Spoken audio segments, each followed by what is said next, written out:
안녕하세요, 여러분. 오늘 들려드릴 이야기는 정말 가슴이 아픈 이야기입니다. 65 세김 아버지, 평생을 성실하게 살아오시며 모은 집 한 채. 자식을 위해서라면 뭐든 해주고 싶은 마음에 아들에게 집을 넘겨주셨습니다.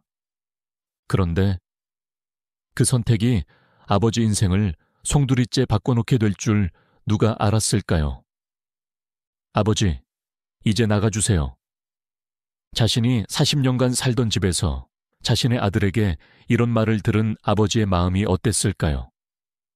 여러분, 혹시 이런 상황을 상상해 보신 적 있으세요? 내가 평생 모은 집을 자식에게 물려줬는데 오히려 그 집에서 쫓겨나게 된다면 생각만 해도 끔찍하지 않나요? 하지만 이건 상상이 아니에요. 실제로 우리 주변에서 일어나고 있는 일입니다. 오늘은 이 아버지의 이야기를 들려드리려고 합니다.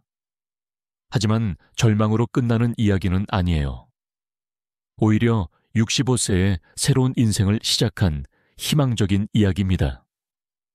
끝까지 들어보시면 여러분께도 분명 큰 깨달음이 있을 거예요. 김아버지는 1958년생, 올해 65세입니다. 어려운 가정 환경에서 태어나 중학교만 겨우 졸업하고 사회에 나오셨어요. 20살 때부터 작은 공장에서 일하기 시작했는데 그때의 꿈이 하나 있었어요. 언젠가는 내 공장을 갖고 싶다. 25살에 결혼하시고 26살에 첫 아들을 낳으셨죠. 그때부터 아버지의 하루는 새벽 5시에 시작됐어요. 5시에 일어나서 7시까지 공장에 가서 일하고 저녁 7시에 퇴근해서 밤 10시까지 용달차 운전을 하셨어요. 주말에는 건설 현장에서 일용직을 뛰셨고요. 우리 아들만큼은 고생시키지 말자. 좋은 교육 받게 해주고 집도 마련해주자. 이 한 마음으로 20년을 버텨오셨습니다. 아들이 중학생일 때 드디어 작은 공장을 인수할 기회가 생겼어요. 그동안 모은 돈과 은행 대출을 받아서 15평짜리 작은 철공소를 시작하셨죠. 처음엔 정말 어려웠어요. 밤잠을 설쳐가며 일해도 한 달에 100만 원 벌기도 힘들었거든요. 하지만 포기하지 않으셨어요. 아들이 고등학교 들어갈 무렵 공장이 조금씩 자리를 잡기 시작했어요. 직원도 3명까지 늘어났고 단골 거래처도 생겼죠. 그리고 무엇보다 기뻤던 건 아들이 공부를 잘했다는 거예요. 아버지, 저 대학교 가고 싶어요. 경영학과 공부해서 나중에 아버지 사업 도와드릴게요. 그날 밤 아버지는 정말 행복하셨어요. 내 고생이 헛되지 않았구나 싶으셨거든요. 아들이 대학 4년 동안 아버지는 더욱 열심히 일하셨어요. 등록금, 생활비, 책값, 모든 걸 대주셨죠. 본인은 낡은 옷을 계속 입으면서도 아들에게는 부족함이 없게 해주셨어요. 대학 졸업 후 아들이 좋은 회사에 취직했을 때의 기쁨은 이루 말할 수 없었어요. 아버지 덕분입니다. 정말 감사해요. 아들의 그 말 한마디가 지난 25년간의 모든 고생을 잊게 해주었어요. 그리고 몇 년 후 아들이 연애를 시작했다고 소개해 줄 때 아버지는 마음속으로 생각하셨어요. 이제 우리 아들도 가정을 꾸리겠구나. 나도 할아버지가 되는 건가. 2018년 가을 아들이 결혼 이야기를 꺼냈어요. 아버지, 내년 봄에 결혼하려고 해요. 그런데 집 문제가 좀 복잡해서. 어떻게 복잡하다는 거니? 전세를 얻으려고 하는데 요즘 전세금이 너무 비싸요. 강남은 아니어도 수도권에서 괜찮은 곳은 최소 4억은 있어야 하는데. 아버지는 그 순간 마음이 무거워지셨어요. 아들이 결혼하는데 집 걱정을 해야 한다니. 그때 며느리 될 분도 함께 있었는데 조심스럽게 말을 했어요. 사실 제 부모님께서도 많이 도와주시려고 하는데 부담이 너무 크시더라고요. 요즘 집값이 워낙... 아버지는 그날 밤 잠을 이루지 못하셨어요. 40년간 살아온 집을 둘러보며 생각하셨죠. 이 집은 30평 아파트로 지금 시세로는 약 6억 정도 됐어요. 대출은 이미 다 갚으신 상태였고요. 이 집을 아들에게 주면 모든 문제가 해결되는데, 하지만 쉽게 결정할 수는 없었어요. 이 집은 아버지의 전 재산이었거든요. 일주일을 고민하신 후 아버지가 아들을 불러서 말씀하셨어요. 얘야, 아버지가 결정한 게 있다. 뭔데요, 아버지? 이 집을 내 이름으로 바꿔놓자. 그럼 너희도 안정적이고 아버지도 마음이 편하다. 아들은 깜짝 놀랐어요. 아버지, 그건 너무 큰 선물이에요. 아버지도 이 집에서 계속 사셔야 하는데. 아니다. 아버지는 이미 이 집에서 40년을 살았어. 이제 너희가 여기서 새로운 가정을 꾸려야 할 때다. 며느리 될 분도 정중하게 사양했어요. 아버님, 저희가 어떻게 이런 큰 선물을 받을 수 있나요? 아버님께서 평생 모으신 건데. 하지만 아버지의 마음은 이미 정해져 있었어요. 얘들아, 아버지는 너희가 행복한 게 가장 중요하다. 집 걱정 없이 결혼해서 행복하게 살아라. 그게 아버지 소원이다. 그리고 아버지는 덧붙이셨어요. 물론 아버지도 당분간은 여기서 함께 살 거다. 너희 신혼생활에 방해가 되지 않게 조심하겠지만 손자 얼굴도 보고 싶고 해서. 괜찮지? 당연하죠, 아버지. 저희가 오히려 감사하죠. 아버지와 함께 살 수 있어서 든든해요. 2019년 3월 집. 소유권이 아들 이름으로 바뀌었습니다. 그날 아버지는 부동산에서 나오시면서 정말 뿌듯하셨어요. 이제 우리 아들도 집 주인이구나. 며느리도 마음 편하게 시집 올 수 있겠어. 2019년 5월 아들의 결혼식이 있었어요. 결혼식장에서 아버지는 정말 행복하셨어요. 자신이 평생 키운 아들이 좋은 사람과 결혼하는 모습을 보니 그동안의 모든 고생이 보상받는 느낌이었거든요. 신혼 첫 달은 정말 좋았습니다. 며느리는 아침마다 아버지께 정중하게 인사를 드렸고 아버지 취향에 맞는 반찬도 해드렸어요. 아버님, 오늘 날씨가 좋네요. 산책 다녀오세요. 고맙다, 얘야. 너무 신경 쓰지 마라. 아들도 더욱 효자가 되었어요. 퇴근 후에는 아버지와 함께 저녁 산책을 했고 주말에는 가족 외식도 자주 했죠. 아버지, 이 식당 음식 어때요? 맛있죠? 응, 맛있다. 너희가 이런 좋은 곳에 데려와줘서 고맙다. 아버지는 그때를 이렇게 회상하세요. 정말 행복했어요. 아침에 일어나면 며느리가 아버님, 안녕히 주무셨어요? 하고 인사하고 저녁에는 아들과 함께 TV 보면서 이야기하고 이게 바로 내가 꿈꿔왔던 가족의 모습이구나 싶었어요. 하지만 세상 일이 뜻대로만 되지는 않죠. 미묘한 변화는 결혼 3개월 후부터 시작되었어요. 처음엔 정말 작은 것부터였어요. 아버지가 아침 일찍 일어나서 라디오를 들으시는 습관이 있었는데 어느 날 며느리가 조심스럽게 말했어요. 아버님, 혹시 라디오 소리를 조금만 줄여주실 수 있을까요? 신혼이라 늦게 자는 날이 많아서. 아, 그래? 미안하다. 앞으로 조심하겠다. 아버지는 바로 라디오를 끄셨어요. 며느리를 배려하는 마음에서였죠. 그 다음은 텔레비전 문제였어요. 아버지는 저녁 8시에 하는 뉴스를 보시는 게 일과였는데 그 시간이 신혼부부의 저녁 시간과 겹쳤어요.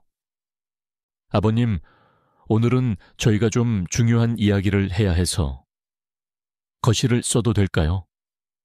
그래, 그럼 아버지는 방에 있겠다.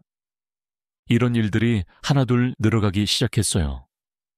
주말에 아버지가 예전 공장 동료들을 집으로 초대해서 차를 마시려고 했는데, 아버님, 죄송한데 오늘은 제 친구들이 오기로 했어서 다음에 해주시면 안 될까요? 아버지는 급히 동료들에게 연락해서 약속을 취소하셨어요.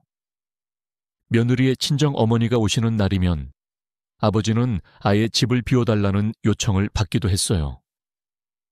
아버님, 저희 어머니가 오시는 날인데 좀 어색하실 것 같아서요.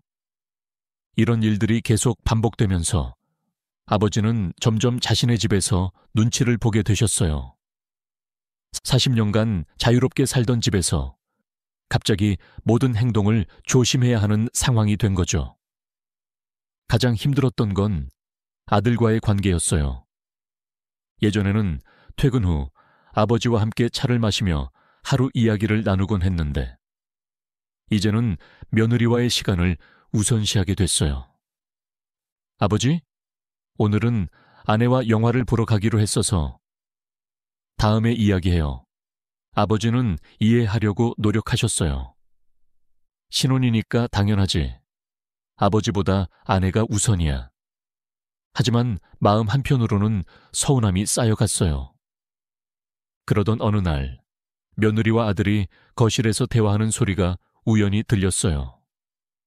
여보, 아버지가 계시니까 우리가 너무 눈치 보이지 않아. 신혼인데. 그래도 아버지가 집도 주셨는데. 나도 고마워하고 있어. 하지만 솔직히 말하면 좀 답답해.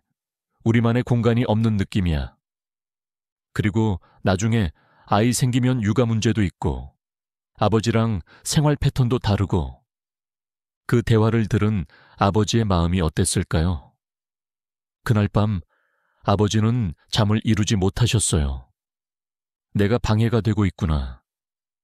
좋은 마음으로 집을 줬는데 오히려 아이들에게 부담이 되고 있어. 며느리의 불만은 시간이 지날수록 더 구체적이 되었어요.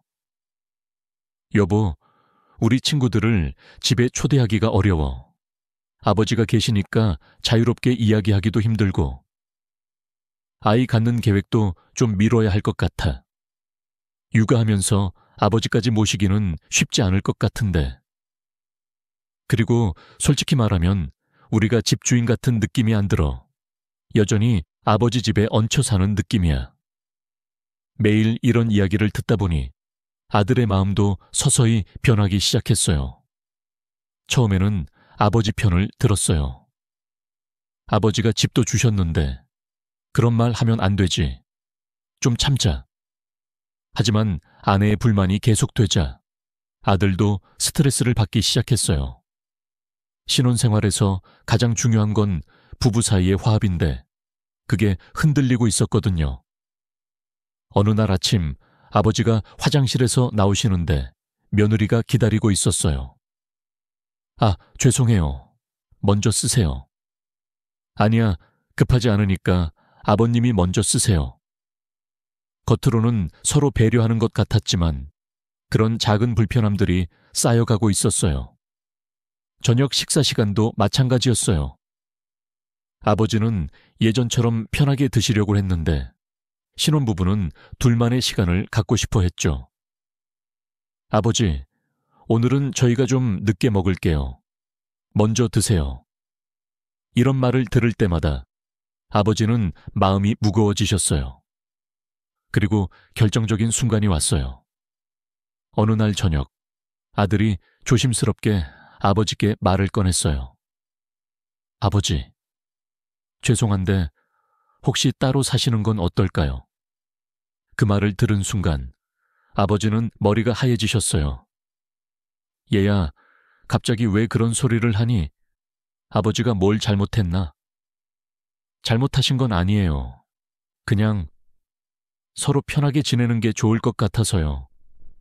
아버지도 자유로우시고 저희도 신혼생활을 좀 하고 싶어서요. 자유롭다니, 아버지는 이 집에서 40년을 살았는데 어디가 더 자유롭다는 거니? 아버지, 요즘 혼자 사시는 어르신들도 많잖아요. 오히려 더 편하실 수도 있어요. 간섭 없이 아버지 마음대로 사실 수 있고. 아들의 말을 들으며 아버지는 깨달으셨어요. 아, 이 아이는 이미 마음을 정했구나. 나를 내보내기로 결정했어. 그날 밤 아버지는 40년 만에 처음으로 자신의 집에서 외로움을 느끼셨어요. 그로부터 일주일 후 더 충격적인 일이 벌어졌습니다. 아들이 아버지께 조그만 원룸 전단지를 내밀었어요. 아버지, 여기 괜찮은 곳 알아봤어요. 지하철역도 가깝고 아버지 혼자 살기에 딱 좋을 것 같아요. 아버지는 전단지를 보시며 당황하셨어요. 9평짜리 원룸이었거든요. 얘야, 그런데 아버지가 갑자기 왜 이런 곳으로 가야 하니? 아버지, 솔직히 말씀드릴게요. 아내가 너무 힘들어해요. 신혼인데 자꾸 눈치 보인다고. 그리고 나중에 아이 생기면 더 복잡해질 것 같아서요. 아이? 아이는 또 무슨 상관이 있다는 거니? 육아할 때 조용해야 하는데 아버지가 계시면. 그리고 아이 교육 방침 같은 것도 세대 차이가 있을 수 있잖아요. 아버지는 아무 말씀을 못 하셨어요. 자신이 평생 모은 집에서 자신의 아들에게 나가라는 말을 듣고 계신 거예요. 얘야, 이 집은 아버지가 40년 동안 살던 집이란다. 네가 태어나서 자란 집이고 아버지가 평생을 바쳐서 마련한 집이야. 아버지, 이제 제 집이에요. 법적으로도 제 이름이고 아버지도 새로운 환경에서 새 출발하시는 게 좋을 것 같아요. 그 말을 들은 순간 아버지는 무너지셨어요. 새 출발? 65세에 무슨 새 출발을 하라는 거니? 요즘 60대는 젊어요. 아버지도 건강하시고, 그리고 제가 생활비는 드릴게요. 매월 50만 원씩. 생활비를 준다고? 아버지는 그때서야 상황을 완전히 이해하셨어요. 아들이 자신을 양로원에 보내는 게 아니라 아예 독립시키려고 하는 거였어요. 마치 성인이 된 자식을 독립시키듯이 말이죠. 얘야, 아버지는 네가 양육해야 할 짐이 아니다. 아버지는 네 아버지야. 아버지, 그런 뜻이 아니에요. 그냥 서로를 위해서요. 하지만 아들의 마음은 이미 정해져 있었어요. 며느리는 이 대화에 직접 참여하지는 않았지만 옆방에서 모든 걸 듣고 있었어요. 그리고 아무런 반대 의사를 표현하지 않았죠. 아버지, 일주일만 시간을 주세요. 정리할 것도 있으시고. 그 순간 아버지는 모든 것을 깨달으셨습니다. 선의로 준 집이 자신을 쫓아내는 무기가 될 줄은 꿈에도 몰랐거든요. 그리고 더 충격적인 건 며느리가 다음 날 부동산 중개업소에 전화하는 소리를 들으신 거였어요. 안녕하세요. 어제 말씀드린 원룸 말인데 계약하려고 해요. 네, 다음 주에 들어가실 예정이에요. 아버지는 그때 깨달으셨어요. 이미 며칠 전부터 계획이 세워져 있었다는 걸.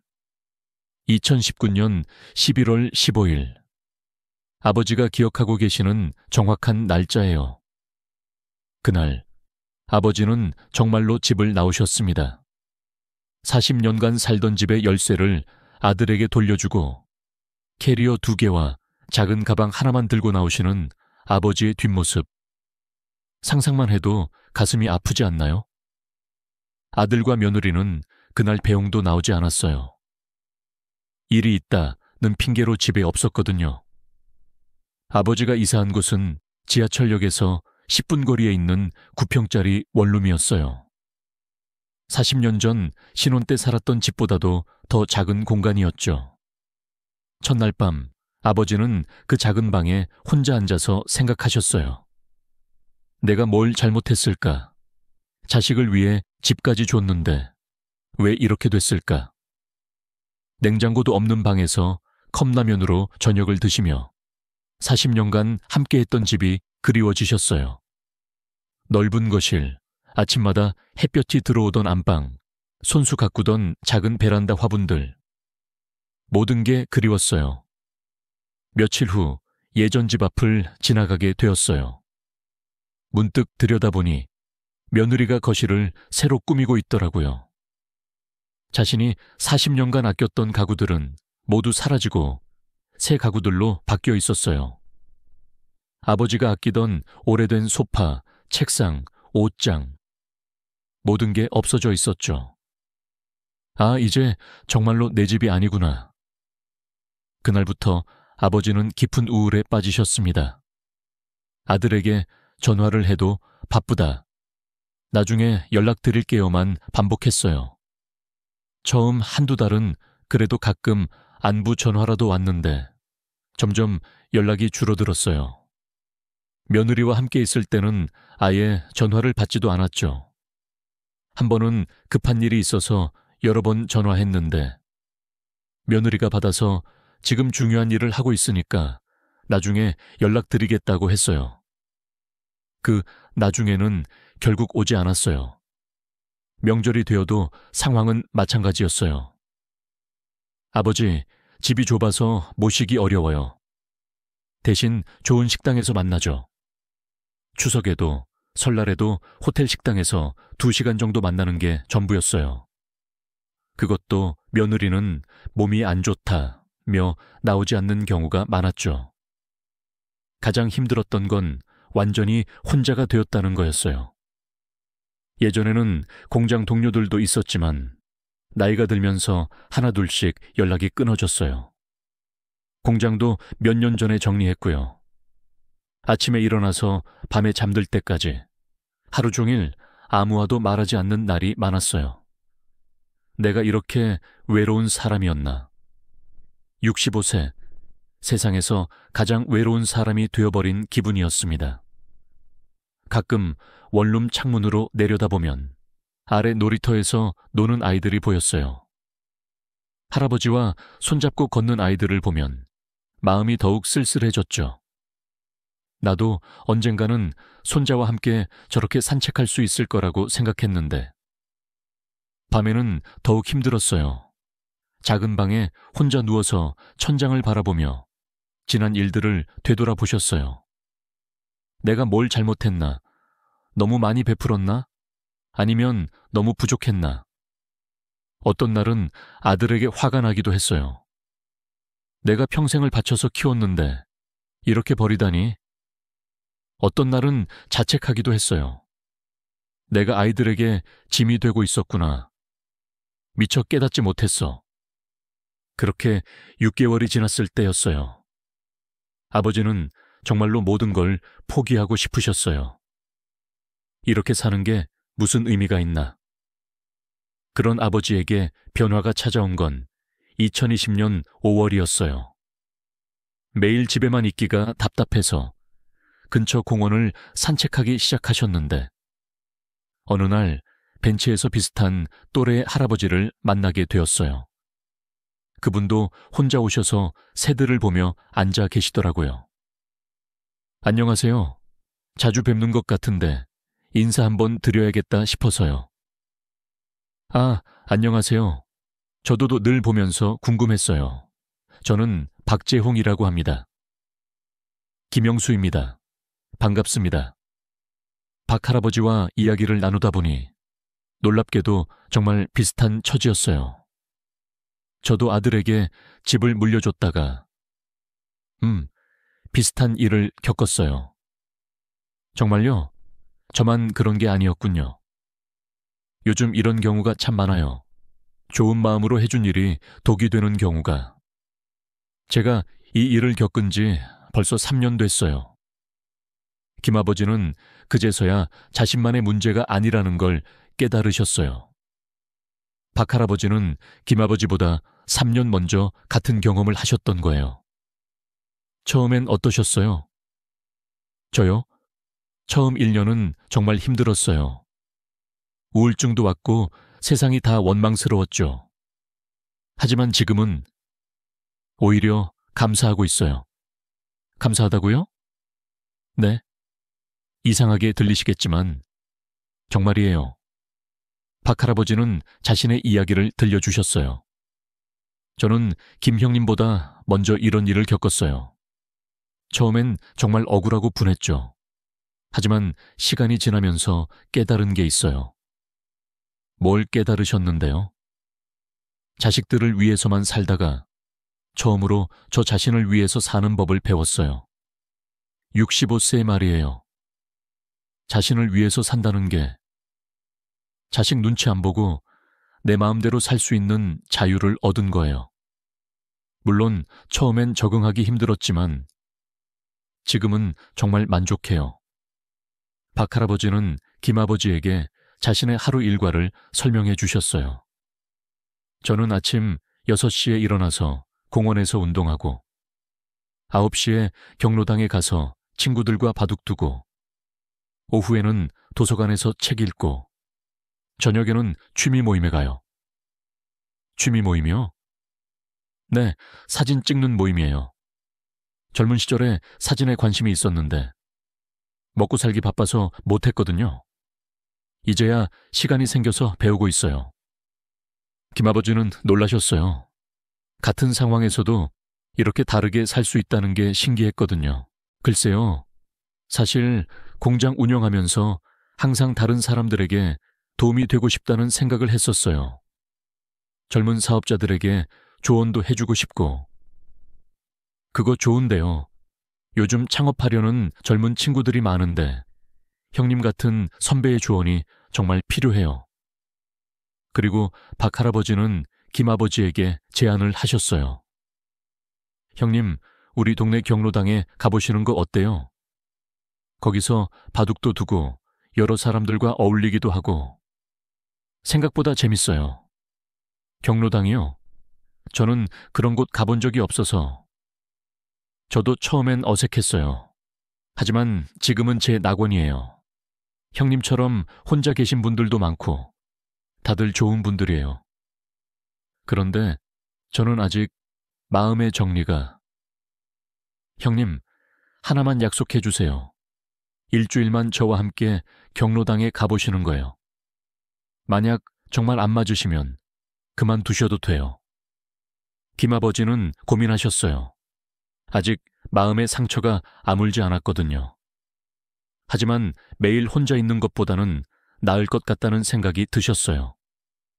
그럼 한 번만 가보겠습니다. 그렇게 김아버지의 새로운 인생이 시작되었어요. 일주일 후 박 할아버지와 함께 경로당에 가신 김아버지. 처음엔 정말 어색했어요. 어르신들이 모여서 바둑 두고 화투치고 이야기하는 모습이 낯설었거든요. 새로운 분이네요. 어서 오세요. 박 씨가 늘 얘기하던 그분이시죠? 반갑습니다. 바둑 두실 줄 아세요? 저와 한판 어때요? 어르신들이 따뜻하게 맞아주셨어요. 김아버지는 그런 환대가 오랜만이었어요. 특히 이정호 할아버지라는 분과 이야기가 잘 통했어요. 젊은 시절 같은 업종에서 일하셨던 분이라 공통 화제가 많았거든요. 김 형님도 철공소를 하셨다고요. 저도 30년간 기계 부품 만드는 일을 했어요. 정말요? 그럼 고생 많이 하셨겠네요. 그때는 힘들었지만 지금 생각해보니 그 경험이 다 자산이에요. 요즘 젊은 친구들한테 많은 도움이 되거든요. 이 할아버지는 김아버지에게 중요한 제안을 하셨어요. 김 형님, 형님 공장 운영 경험을 젊은 친구들에게 전수해 주시는 건 어때요? 요즘 창업하려는 청년들이 많은데 형님 같은 선배의 조언이 정말 필요해요. 저요? 제가 뭘 가르칠 수 있을까요? 40년간의 경험이 얼마나 소중한 자산인지 아세요? 책에서는 배울 수 없는 현실적인 노하우가 있잖아요. 그렇게 김아버지는 지역 창업지원센터에서 멘토 역할을 시작하게 되었어요. 처음 멘토링을 했던 날을 기억하세요. 28살 청년 한 명이 와서 작은 카페를 창업하고 싶다고 상담을 요청했어요. 아버님, 카페 창업에 대해서 조언 좀 해주세요. 카페는 제가 해본 적이 없어서. 하지만 작은 사업을 시작할 때 주의할 점들은 말씀드릴 수 있어요. 김아버지는 자신의 경험을 바탕으로 조언을 해주셨어요. 첫째, 무리하지 마세요. 처음부터 크게 시작하려고 하면 실패하기 쉬워요. 둘째, 고객의 소리에 귀 기울이세요. 내가 좋다고 생각하는 것과 고객이 원하는 건 다를 수 있어요. 셋째, 현금 흐름을 꼼꼼히 관리하세요. 매출이 있어도 현금이 없으면 망할 수 있어요. 그 청년은 김아버지의 조언을 메모하며 진지하게 들었어요. 아버님, 정말 많은 도움이 돼요. 책에서는 배울 수 없는 현실적인 조언을 해주셔서 감사해요.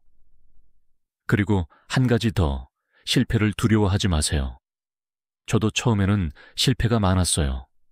하지만 그 실패가 나중에는 다 경험이 되더라고요. 그날 집에 돌아오신 김아버지는 오랜만에 뿌듯함을 느끼셨어요. 내가 아직도 누군가에게 도움이 될 수 있구나. 그 후로 멘토링 요청이 계속 들어왔어요. 제조업, 소상공인, 심지어 온라인 쇼핑몰을 하려는 청년까지 다양한 사람들이 김아버지의 조언을 구했어요. 김아버지는 점점 바빠지셨어요. 그리고 그 바쁨이 행복했어요. 경로당에서 만난 친구들과 함께 등산 모임도 만들었어요. 매주 토요일마다 가까운 산에 올라가면서 건강도 챙기고 우정도 쌓아가셨죠. 이런 자유로운 생활을 언제 해봤나 싶어요. 자식들 눈치 안 보고 내 마음대로 친구들과 어울리고. 김 형님, 요즘 정말 좋아 보여요. 처음 만났을 때와는 완전히 다른 사람 같아요. 박 할아버지의 말이 맞았어요. 김아버지는 정말로 변해가고 있었어요. 몇 달 후에는 독서 모임도 시작하셨어요. 젊은 시절에는 먹고 살기 바빠서 책 읽을 시간이 없었는데 이제야 그 여유가 생긴 거예요. 월든이라는 책을 읽고 토론하는 시간이 특히 좋았어요. 자연 속에서 소박하게 사는 삶이 진정한 행복이다라는 내용이 지금의 자신과 맞아떨어졌거든요. 어느새 김아버지의 하루하루가 바빠졌어요. 오전에는 멘토링, 오후에는 경로당에서 친구들과 시간을 보내고 저녁에는 독서나 산책을 즐기셨어요. 그리고 놀라운 일이 생겼어요. 2020년 12월 김아버지가 새로운 생활을 시작한 지 7개월 만에 아들이 먼저 연락을 해온 거예요. 아버지, 요즘 어떻게 지내세요? 소식이 없으셔서 걱정됐어요. 김아버지는 의외였어요. 그동안 연락도 거의 안 했던 아들이 갑자기 안부를 묻다니. 응, 잘 지내고 있다. 바쁘게 살고 있어. 바쁘시다고요? 뭐 하고 계세요? 멘토링도 하고 친구들과 등산도 다니고 독서 모임도 하고 할 일이 많아. 아들이 깜짝 놀랐어요. 아버지가 멘토를 하신다고요? 정말 대단하세요. 젊은 친구들이 창업 상담을 받으러 와요. 내 경험이 도움이 되더라고. 그리고 등산도 하신다고요? 건강관리도 잘하시고. 김아버지는 아들의 반응이 신기했어요. 예전에는 관심도 없던 일들을 갑자기 궁금해하는 거예요. 아버지, 시간 되실 때 한 번 만나서 이야기 들어보고 싶어요. 응? 갑자기 왜? 그냥 아버지가 어떻게 지내시는지 궁금해서요. 그래서 일주일 후에 만났는데 아들의 태도가 예전과 많이 달라져 있었어요. 아버지, 요즘 정말 활기차 보이세요. 예전보다 훨씬 밝아지신 것 같아요. 그래? 나는 잘 모르겠는데. 멘토링 하시는 이야기 좀 더 들어볼 수 있을까요? 저도 회사에서 후배들 지도하는 일이 있어서 참고하고 싶어요. 김아버지는 아들이 진심으로 궁금해하는 것 같아서 자세히 설명해 주셨어요. 그 과정에서 아들은 아버지의 새로운 모습을 발견하게 됐어요. 아버지가 이렇게 많은 것들을 알고 계셨구나. 나는 그동안 아버지를 너무 단순하게 생각했나 봐요. 단순하게? 그냥 옛날 사람이시고 새로운 것들은 잘 모르실 거라고 생각했어요. 그런데 지금 들어보니 정말 대단하세요. 그날 이후로 아들이 종종 안부를 묻기 시작했어요. 그리고 가끔 만날 때마다 아버지가 정말 멋있어요 라고 말했죠. 어느 날은 이런 일도 있었어요. 아들이 회사 후배와 함께 김아버지를 찾아온 거예요. 아버지, 저희 회사 후배가 창업을 생각하고 있는데 혹시 조언 좀 해주실 수 있을까요? 물론이지, 어떤 사업을 하려고 하는데. 그렇게 김아버지는 아들의 후배에게도 멘토링을 해주셨어요. 아들은 그 모습을 보며 정말 자랑스러워했어요. 아버지, 정말 대단하세요. 저도 나중에 아버지처럼 되고 싶어요. 하지만 김아버지는 아들에게 이렇게 말씀하셨어요. 얘야, 나는 네가 잘 되기를 바라지만 너무 큰 기대는 하지 않는다. 나는 이제 내 인생을 살고 있거든. 아버지, 너도 내 가정을 잘 꾸려가라. 아버지는 아버지대로 잘 살고 있으니까 걱정하지 마. 아들은 그때야 깨달았어요. 아버지가 정말로 독립적인 삶을 살고 계시다는 걸. 2021년 봄, 김아버지에게 특별한 제안이 들어왔어요. 지역 창업지원센터에서 정식 멘토로 채용하고 싶다는 거였어요. 김 선생님, 지금까지 자원봉사로 해주신 멘토링이 워낙 효과가 좋아서 정식 프로그램으로 만들고 싶어요. 정식 프로그램이요? 네, 월 200만 원에 멘토 수당도 드리고 사무실도 배정해 드릴게요. 어떠세요? 김아버지는 깜짝 놀라셨어요. 65세에 새로운 직업을 갖게 된 거예요. 정말 제가 할 수 있을까요? 물론이에요. 지금까지의 성과가 그걸 증명하고 있어요. 그렇게 김아버지는 시니어 창업 멘토라는 새로운 직업을 갖게 되셨어요. 매일 오전에는 창업 상담을, 오후에는 창업 교육을 담당하셨죠. 젊은 직원들과도 잘 어울리셨어요. 김 멘토님, 오늘 상담받은 청년이 정말 고마워하더라고요. 멘토님 덕분에 사업 방향을 확실히 정했다면서요? 그래? 다행이네. 젊은 친구들이 잘 되는 걸 보면 내가 더 기뻐. 김아버지의 하루는 정말 바빠졌어요. 오전 9시부터 오후 5시까지는 멘토 일을 하고 저녁에는 친구들과 만나거나 독서를 즐기셨어요. 주말에는 등산, 사진 촬영, 봉사활동까지 하셨죠. 이렇게 바쁘게 살아본 게 언제인가 싶어요. 젊었을 때보다 더 활동적인 것 같아요. 박할아버지도 김아버지의 변화를 대견해 하셨어요. 김 형님, 처음 만났을 때와는 완전히 다른 사람이 되셨어요. 그때는 정말 많이 힘들어 하셨는데. 맞아요. 그때는 정말 절망적이었어요. 하지만 지금 생각해보니 그 일이 오히려 전화위복이었던 것 같아요. 어떤 면에서요? 자식들 위해서만 살다가 처음으로 저 자신을 위해서 사는 법을 배웠거든요. 그리고 제가 아직도 사회에 도움이 될 수 있는 사람이라는 걸 깨달았어요. 김아버지는 이제 완전히 새로운 사람이 되어 있었어요. 예전의 상처는 아물었고 오히려 그 경험이 다른 사람들을 도울 수 있는 자산이 되었어요. 지금 김아버지는 이렇게 말씀하세요. 처음엔 정말 억울하고 분했어요. 선의로 해준 일이 이렇게 될 줄 몰랐거든요. 며칠간은 정말 모든 걸 포기하고 싶었어요. 하지만 지금 생각해보니 이게 하늘이 주신 기회였던 것 같아요. 65세에 새로운 인생을 시작할 수 있다는 걸 깨달았거든요. 자식들 위해서만 살다가 처음으로 저를 위해 사는 법을 배웠어요. 그리고 무엇보다 제가 아직도 누군가에게 도움이 될 수 있는 사람이라는 걸 알게 됐죠. 김아버지의 일주일 스케줄을 보면 정말 놀라워요.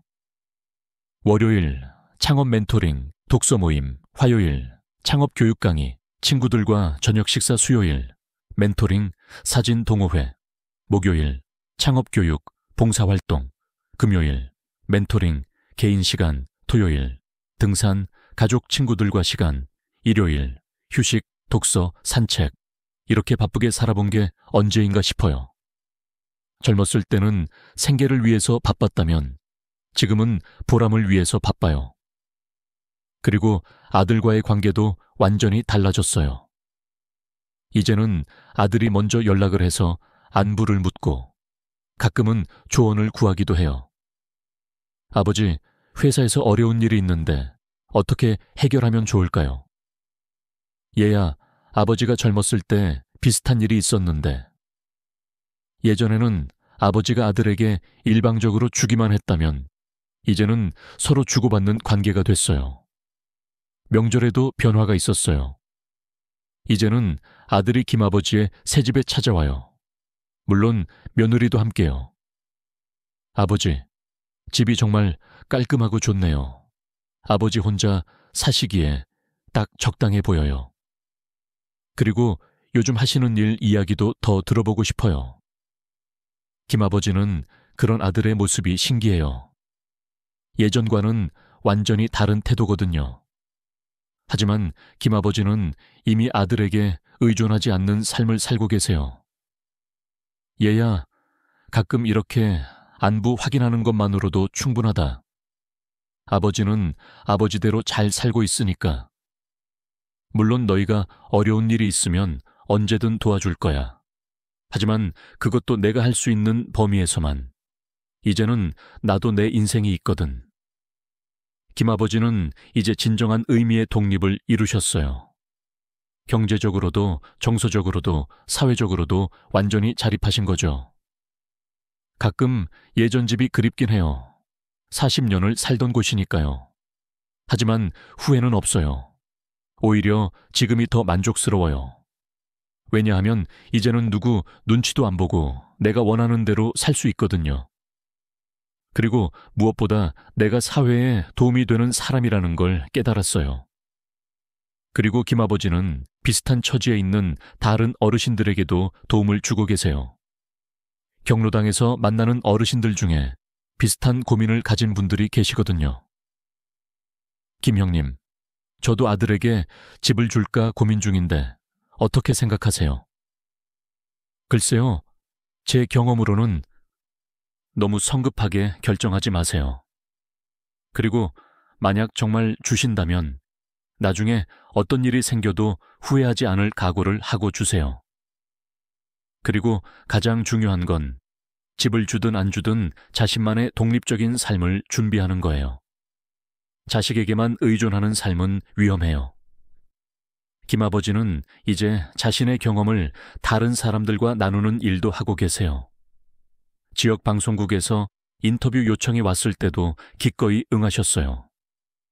시청자분들에게 하고 싶은 말씀이 있으시다면? 네, 먼저 부모님들께 말씀드리고 싶어요. 자식을 위한 선이라도 신중하게 생각하세요. 특히 집 같은 큰 재산을 물려줄 때는 더욱 그래요. 그리고 만약 저처럼 어려운 상황에 처하신 분이 계시다면 절망하지 마세요.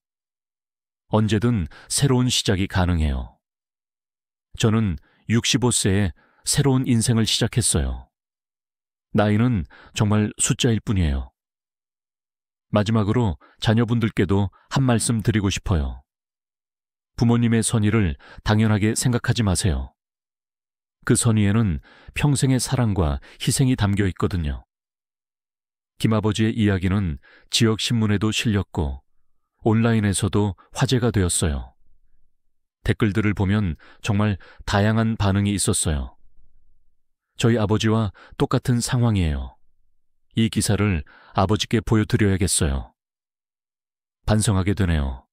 저도 부모님께 집을 물려받고는 불편하다고 생각한 적이 있어서. 정말 멋진 아버지세요. 저도 나이 들어서 저런 삶을 살고 싶어요. 하지만 김아버지는 유명해지는 것보다 실제로 도움이 필요한 사람들을 만나는 걸 더 중요하게 생각하세요. 저는 특별한 사람이 아니에요. 그냥 평범한 아버지였다가 어려운 일을 겪고 다시 일어선 사람일 뿐이에요.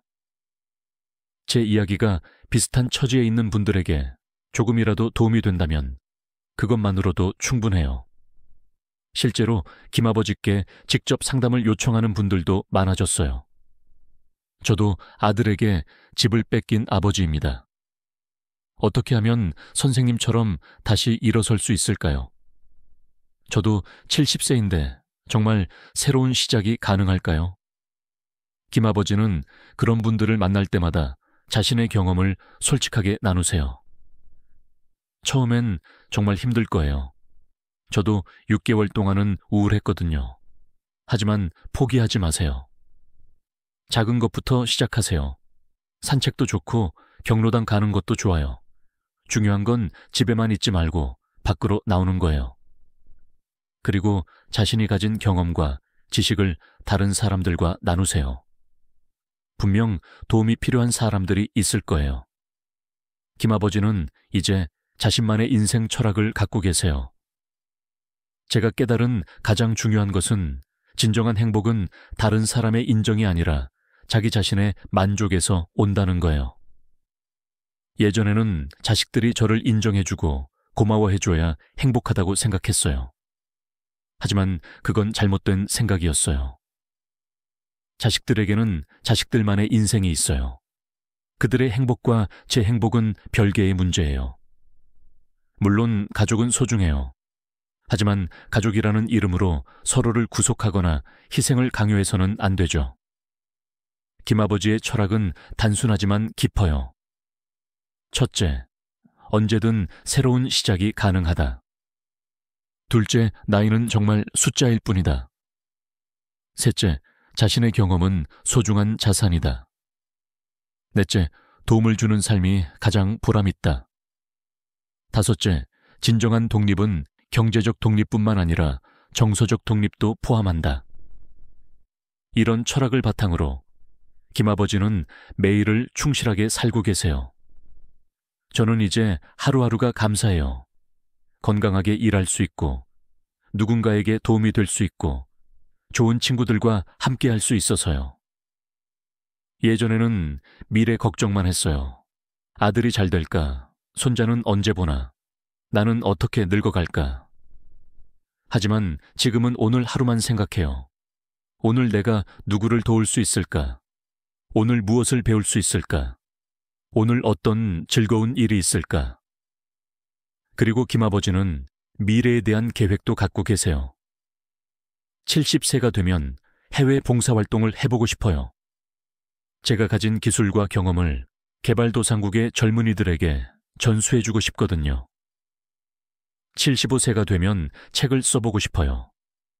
제 경험을 정리해서 비슷한 처지에 있는 분들에게 도움이 되는 책을요. 80세가 되어서도 계속 누군가에게 도움이 되는 사람으로 살고 싶어요. 정말 놀라운 변화죠? 2년 전만 해도 절망에 빠져 있던 분이 이제는 이런 큰 꿈을 꾸고 계시니까요. 여러분, 김아버지의 이야기를 들으시면서 어떤 생각이 드셨나요? 이 이야기에서 우리가 배울 수 있는 교훈들이 정말 많아요. 첫째, 아무리 자식을 위한 일이라도 신중하게 생각해야 한다는 것. 선이라고 해서 모든 것이 좋은 결과를 가져오는 건 아니에요. 특히 집 같은 큰 재산을 물려줄 때는 더욱 신중해야 해요. 둘째, 어떤 상황에서도 새로운 시작은 가능하다는 것. 김아버지는 65세에 완전히 새로운 인생을 시작하셨어요. 나이가 많다고 포기할 필요가 없어요. 셋째, 진정한 행복은 자기 자신의 만족에서 온다는 것. 다른 사람의 인정이나 칭찬에 의존하는 행복은 불안정해요. 자신이 하는 일에서 보람을 찾는 것이 진정한 행복이에요. 넷째, 모든 경험은 소중한 자산이라는 것. 아무리 힘든 경험이라도 그것을 통해 배운 것들은 나중에 다른 사람들을 도울 수 있는 자산이 되어요. 5째, 가족이라는 이름으로 서로를 구속해서는 안 된다는 것. 가족은 소중하지만 각자의 독립성도 존중해야 해요. 무조건적인 희생이나 의존은 건강하지 않아요. 그리고 자식분들께도 한 말씀 드리고 싶어요. 부모님의 선의를 당연하게 생각하지 마세요. 그 선의에는 평생의 사랑과 희생이 담겨 있거든요. 만약 부모님께서 큰 도움을 주셨다면 그에 대한 감사의 마음을 항상 잊지 마세요. 그리고 가능하다면 부모님이 독립적인 삶을 살 수 있도록 도와드리세요. 마지막으로 어르신 여러분께 말씀드리고 싶어요. 언제든 늦지 않았어요. 오늘부터라도 여러분만의 새로운 인생을 시작해보세요. 김아버지처럼 여러분도 분명 할 수 있어요. 65세든 70세든 75세든 상관없어요. 중요한 건 포기하지 않는 마음이에요. 현재 김아버지는 68세가 되셨어요. 여전히 창업 멘토로 활발하게 활동하고 계시고 새로운 취미와 관심사도 계속 만들어가고 계세요. 최근에는 유튜브 채널도 시작하셨대요. 68 새 멘토의 인생 이야기라는 채널로 젊은이들에게 조언을 해주고 계신다고 하네요. 아들과의 관계도 정말 좋아졌어요. 이제는 서로를 독립적인 개체로 존중하는 건강한 관계가 되었거든요. 그리고 무엇보다 김아버지는 매일을 행복하게 살고 계세요. 제 인생에서 가장 행복한 시기가 지금인 것 같아요. 젊었을 때는 몰랐는데 나이가 들어서야 진정한 자유와 행복이 뭔지 알게 됐어요. 혹시 주변에 비슷한 상황에 계신 분이 있다면 이 영상을 꼭 보여드리세요. 그리고 여러분도 김아버지의 이야기에서 용기와 희망을 얻으셨으면 좋겠어요. 이 영상이 조금이라도 도움이 되셨다면 좋아요 2번, 구독 1번만 눌러주세요. 그리고 댓글로 여러분의 생각도 들려주시면 감사하겠습니다. 다음에는 더 좋은 이야기로 찾아뵙겠습니다. 김아버지처럼 우리 모두 언제든 새로운 시작을 할 수 있다는 희망을 가지고 살아가요. 감사합니다.